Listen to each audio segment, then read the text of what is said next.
Well, howdy there, folks. James, Political Friar, coming to you again. I got the London School of Economics hat on, and so we're going to have an international relations topic on this one.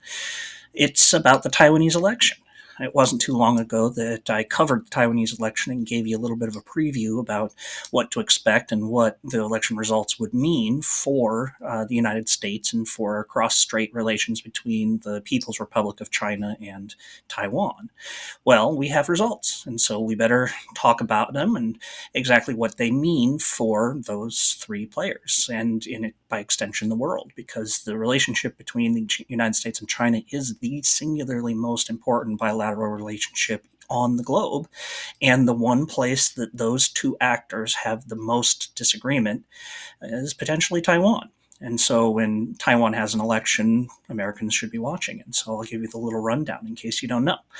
The Democratic People's Party won the election. It sort of won the election. It won the presidency, for sure. The DPP is the incumbent party. That is to say, the previous president, Tsai Ing-wen, was a member of the DPP, and the DPP is the most pro-independence from China party out there. See, if you don't know, Taiwan, even though it functions as an independent country, is not legally independent. Ever since the 1970s, the majority of the world has subscribed to what's called a one China policy. That's to say there is one China with two governments. Which one is the actual legal government? Well, who knows? The United States has said legally that the government in Beijing, the Communist Party, is the legal government of all of one China. That means the mainland and Taiwan should legally be governed by Beijing. And at the same time, the United States is providing Taiwan enough arms to make it so that the government in Beijing can't govern Taiwan unless Taiwan should at some point consent to such a thing.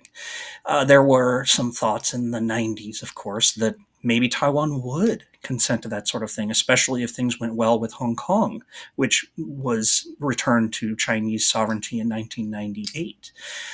And the DPP was the party that was the most skeptical of that. The parties on the islands have always said that no, we won't declare independence because it would be dangerous to say anything else. The second that announcement went out, then maybe the invasion force does start to gather. But the DPP has through this, the side of their mouth said, well, we don't think the Chinese Communist Party is ever going to be acceptable, at least not as currently constituted. And they might have been right, considering the crackdown that happened in Hong Kong over the last few years. The freedom and liberty that the Chinese Communist Party promised to Hong Kong for 50 years was just stripped. They just proved themselves to be liars. And so why would a Taiwanese person trust them to keep their word in a similar but grander situation? So the DPP has been politically successful because of mainland China's behavior, in particularly their behavior towards Hong Kong. And so they won the presidential vote with 40% of the vote. Wait, 40%? That's not half. That's how many people were running for president? Well, three. So 40% was the plurality, and Taiwanese, like the Americans, have a first past the post system. So you don't need a majority to be president. You just need to get more than the other guys. So the new president of Taiwan, his name is Lai Ching-te. He was the vice president under the previous administration.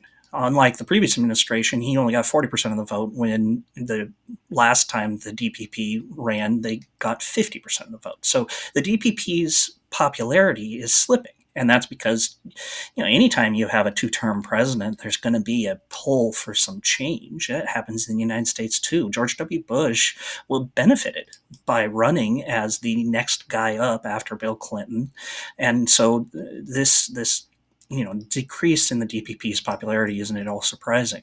The other two parties, the TPP, Taiwanese People's Party, the presidential candidate for them, Ko Wen-je, got 26% of the vote, and the KMT, the oldest party on the island of Taiwan, the party of Generalissimo Chen Kuo-shek, was their candidate Ho Yo-i got 33.5% of the vote. And please forgive me with all of these pronunciations. I know my wife is Chinese and she tries, but I'm just doing my best here. So the parliamentary elections were held at the same time. And the DPP, the winner of the presidents, got 51 seats. The TPP got 8 seats. And the KMT got 52 seats. And you need 57 seats for a majority. So the KMT, the old party, is actually the biggest party in parliament. So you're going to end up with the need for a coalition government to do anything outside of what the president's powers will allow. And Taiwan's system is pretty president centric, but you do need to get things through parliament from time to time. So look for there to be a deal between the DPP and the TPP on actually governing the island. There was 72% turnout, so pretty strong indication that this was the will of the Taiwanese people. And that is the interesting bit, because China did everything it could to make sure that the DPP didn't win. It ran an influence campaign on social media. It ran ships up to Taiwan, explicitly threatening, if you elect the DPP, there will be war. They've fired rockets, into the sea. They've flown planes around the island, demonstrating that they could potentially blockade the island. The Chinese Communist Party was strongly against the DPP retaining power, and I think that if they had been just a little more subtle, they would have got their way. See, the DPP wasn't all that popular, but this badgering from China inspired many people in Taiwan to just put their thumb in the eye of the Communist Party of China. Just say, no, we're not going to be bullied. Screw you. And that led to this victory for the DPP. Now, China not being particularly savvy on running elections, shocking that they don't really understand democracy, considering they haven't had one, uh, is basically reaping what it sowed. How is China going to react? Well, it's probably not going to. China probably has a chance of winning a war if it actually invaded Taiwan. But one thing we've learned from Ukraine is that the current technological mix out there, outside of a ridiculously skilled military, favors the defender. Man-portable missiles have more or less made it such that you can't take ground, really. You've got to have air superiority, some really sophisticated stuff, and that isn't something that the Chinese military is likely to want to gamble on. I'm not saying they'd lose. I'm saying they can't be sure. And if they can't be sure, then the normal thing for Chinese politicians to do is just play the long game. I mean, think in terms of thousands of years, not tens. At least that's the traditional way of looking at this. That's how Deng Xiaoping looked at it. That's certainly how Mao Zedong looked at it. And I think that Xi Jinping will probably do that. I don't think that he's enough of a megalomaniacal person to want to see Taiwan unified with China at any cost in his lifetime. I think that he probably realizes that that's going to have to be something that his successors take up. At least I hope so. Because a war between China and Taiwan would almost inevitably bring the United States in on Taiwan's side, and Japan in on Taiwan's side, and Australia in on Taiwan's side, and you'd have the highest intensity conflict that this world has seen since World War II. Vietnam, Korea, the war in Ukraine would pale in comparison to that clash. It would be a disaster.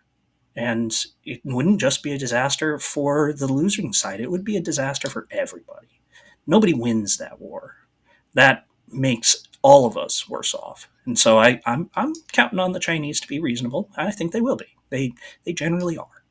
That's a good thing for the stewardship of this particular planet, because it's big enough for China and the United States. And Taiwan's election, you know, it had a mixed result. It wasn't the DPP had pro-independence people demanding that it actually declare independence, and so it won't.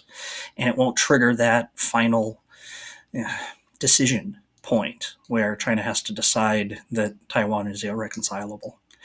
They have hope, and therefore we will have peace. Anyway, hope you liked that. Let me know how I'm wrong in the comments down below. Leave me a like. Hit that subscribe button if you haven't done that already. And, tell a friend. Appreciate it. Thanks.